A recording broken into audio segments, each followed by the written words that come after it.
অনেক দিন হয়ে গেল রান্নার ভিডিও দিইনি, তাই আজকে রান্না করতে চলে আসছি। আজকে রান্না করব আলু দিয়ে ডিম দিয়ে ঝোল। তো এইদিকে আমি মশলাটাকে সুন্দর করে কষিয়ে নিব, এই তো। আর এইদিকে এই তো ডিম ভেজে রাখছি। আর এটার সাথে আরেকটা জিনিস অ্যাড করব শেষে, অবশ্যই আপনাদেরকে দেখাবো।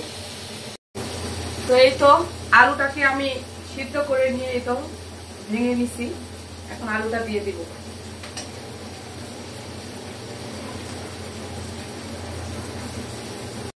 আজকে একটু বাইরে গেছিলাম, তাই আস্তে আস্তে অনেক লেট হয়ে গেছে, এই জন্য দ্রুত রান্নাটা করে ফেলবো।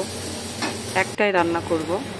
এখানে সুন্দর করে আলুটাকে আমি কষিয়ে নিব, এদিকে ডিমটাও ভেজে রাখছি। এটা কষিয়ে নিয়ে আমি ঝোলের পানিটা দিয়ে দিব। সাথে আমি আরেকটা জিনিস অ্যাড করব, সেটা বললাম আপনাদেরকে, যেটা হচ্ছে সাজনা, যেটা আমি ভাপ দিয়ে ফ্রিজে রাখি। এটা আম সিজনে, এখন দেখেন সাজনা কিন্তু নেই, কিন্তু আম সিজনে খাইতে কিন্তু অনেক মজা লাগে। তো আমি হলুদ দিয়ে হালকা করে ভাপ দিয়ে সুন্দর করে মাছের মতো করে রেখে দিয়েছিলাম, ওইটাই আমি বের করে রাখছি। এখন শুধু ঝোলে ওইটা দিয়ে দিব। ঝোলের পানিটা তো দিয়ে দিলাম, এখন ডিম দিব, সাথে ওই সাজনাগুলোও ছেড়ে দিয়ে ঢাকনা দিয়ে রান্না করে নিব।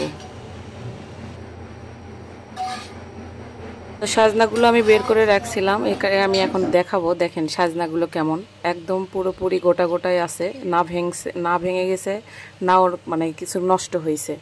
তো ঠিক এইভাবে আপনারাও ফ্রিজিং করে রেখে অনেক দিন পর্যন্ত খাইতে পারবেন। এটা আমি এখন শুধু ঝোলে ছেড়ে দিব, খেতে কিন্তু অনেক মজা লাগে। তো আপনারা অবশ্যই ট্রাই করবেন। তো এখন আমি সাজনাটা দিয়ে দিলাম, দিয়ে এখন ঢাকনা দিয়ে বেশ কিছুক্ষণ রান্না করে নিব। ফ্রিজ যেহেতু আছে, তাহলে তো অনেক জিনিস এরকম আমরা রিজার্ভ করে রেখেও খেতে পারি, বলেন। একটু বুদ্ধি করলেই তো আমাদের আসলে বুদ্ধিগুলো কাজে লাগে। তো যাই হোক, ঢাকনা দিয়ে দিলাম, এখন রান্না করব। রান্নাটা মোটামুটি কমপ্লিট, এই তো দেখাই চলেন। তো এই তো মোটামুটি আমার রান্নাটা কমপ্লিট, শেষের দিকে, আর একটু পরে নেমে নিব। তবে আজকের রান্নাটা কিন্তু অনেক মজা হয়েছে, যদিও খুব তাড়াহুড়ো করে রান্না করছি, কারণ বাইরে থেকে আসছি, খুব ক্ষুধাও লাগছিল। বাইরে তো খাইছি শুধু ভাজা পোড়া। তো রান্না করে এখন খাইতে বসবো। তো আজকের ভিডিওটা এই পর্যন্তই।